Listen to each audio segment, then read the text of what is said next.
Hey guys, it's me, Caitlin. You want to hear something funny?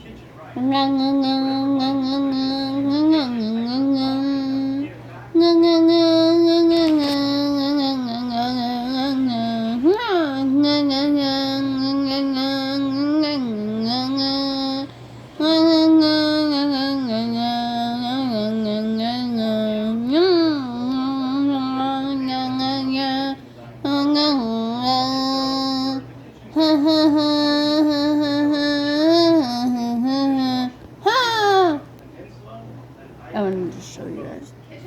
It's really weird. I just hurt my throat doing that. Father's making dinner, so I gotta wait till he's done with dinner. Don't eat. I'm hungry. It's making pork chops and chicken. So good.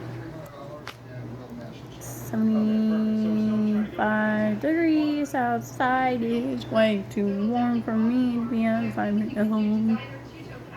With it going cold, then hot, then cold again. It's like, fuck you, winter. Not normal winter because it's spring now. Love you guys. Peace out, bug bugs.